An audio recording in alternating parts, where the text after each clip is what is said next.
नमस्कार. शेतकरी हवामान अंदाज या युट्यूब चॅनलमध्ये मी खेड्यातल्या सर्व शेतकऱ्यांचे सहर्ष स्वागत करत आहे. तर शेतकरी मित्र, सध्या उन्हाळ्याची चालू लागली आहे आणि या फेब्रुवारी महिन्यात थोडी थंडीचे प्रमाण राहणार आहे. ते पण फक्त पहाटे थंडीचे प्रमाण राहणार आहे. आणि सध्या शेतकरी मित्र, सातत्याने वातावरणात बदल होत आहे. तर 26 फेब्रुवारीपर्यंत ते 28 फेब्रुवारीपर्यंत टेम्परेचर हे जास्त राहणार आहे आणि महाराष्ट्रामध्ये एक लो प्रेशर परत तयार झाला आहे. त्यामुळे महाराष्ट्रात काही जिल्ह्यात पावसाची शक्यता आहे. परंतु सध्या तापमानात सारखा चढ उतार होत आहे. तर शेतकरी मित्र, सध्या 24 आणि 25 तारखेला महाराष्ट्रामध्ये विदर्भ साईडला लो प्रेशर तयार होत आहे. या प्रभावामुळे महाराष्ट्रात काही जिल्ह्यात पावसाची शक्यता आहे. तर शेतकरी मित्र, सध्या महाराष्ट्रात 18 तारखेपासून थोडे वातावरण जास्त ढगाळ राहणार आहे. 18 19 तारखेला देखील मराठवाड्यामध्ये वातावरण ढगाळ राहण्याची शक्यता आहे. तसेच संभाजीनगर, विदर्भ साईडला आणि जळगाव, नंदुरबार या भागामध्ये वातावरण ढगाळ राहणार आहे. तसेच शेतकरी मित्र, परंतु काही जिल्ह्यांमध्ये परत पावसाची शक्यता आहे. 21 तारखेला देखील महाराष्ट्रामध्ये जवळजवळ पूर्ण जिल्ह्यामध्येच वातावरण जास्त ढगाळ राहण्याची दाट शक्यता आहे. आणि वातावरण जवळ 21 तारखेपासून ते 21, 22 तसेच 23 या तारखांना देखील खूप वातावरण जास्त अति ढगाळ राहणार आहे. तसेच 24 तारखेला देखील वातावरण ढगाळ राहणार आहे आणि 24 तारखेला काही जिल्ह्यात पावसाची शक्यता आहे. ते पण विदर्भ साईडला, तसेच नांदेड या भागामध्ये देखील पावसाची शक्यता आहे.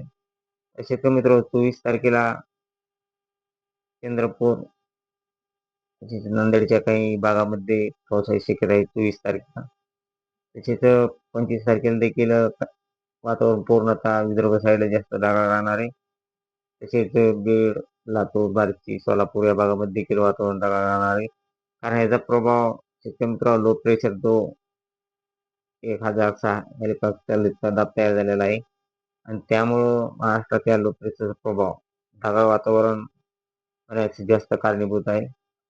त्यामुळं महाराष्ट्रात 24 ते 28 दरम्यान पावसाची शक्यता आहे. तर 26 तारखेला शेतकरी मित्र, चंद्रपूर, नांदेड या भागामध्ये 26 तारखेला पावसाची शक्यता आहे आणि हा पाऊस सातत्याने बदल होत आहे. कारण बंगालच्या उपसागरामध्ये जो लो प्रेशर तयार झाला आहे, या लो प्रेशरच्या प्रभावामुळे महाराष्ट्रात पावसाची शक्यता आहे आणि सध्या हा लो प्रेशर विशाखापट्टणम या भागा किनारपट्टीवर पावसाचे खूप जोरदार असे वातावरण आहे. तेलंगणा, हैदराबाद या भागामध्ये पावसाची शक्यता ही 26 तारखेला आहे आणि तसेच तो महाराष्ट्रामध्ये चंद्रपूर, तसेच नांदेड या भागामध्ये, पुसद या भागामध्ये पावसाची 26 तारखेला शक्यता आहे. 24 तारखेला देखील काही जिल्ह्यामध्ये विदर्भ साईडला पाऊस पडू शकतो. सातत्याने वातावरणात बदल होत आहे. त्यामुळं पाऊस हा कमी जास्त प्रमाणात, कारण हा अवकाळी पाऊस आहे. कधी वातावरण तयार होते तर कधी वातावरण हे परत संपुष्टात येते. तरी शेतकरी मित्र, सध्या फक्त 26, 27 या तारखांना पावसाची शक्यता या एशियन मॉडेल दाखवली आहे आणि याचा प्रभाव जास्त करून विदर्भ साईडला चंद्रपूर, नांदेड या भागामध्ये होण्याची सध्या तरी दाट शक्यता आहे आणि संभाजीनगरला जास्त वातावरण ढगाळ राहण्याची शक्यता आहे. जवळजवळ हे पूर्ण नाशिक, जळगाव या भागामध्ये देखील वातावरण जास्त ढगाळ राहणार आहे. तरी शेतकरी मित्र, वातावरणात सातत्याने बदल होत आहे आणि परत आणखीन बदल जर झाला तर आपण ताबडतोब आपण कळवू. तरी आपला व्हिडिओ आपण अपडेट राहा. तरी शेतकरी मित्र, अशीच रोज ताजी व्हिडिओ पाहण्यासाठी आपल्या चॅनलला सबस्क्राईब, लाईक करा. जय हिंद, जय महाराष्ट्र, जय जवान, जय किसान.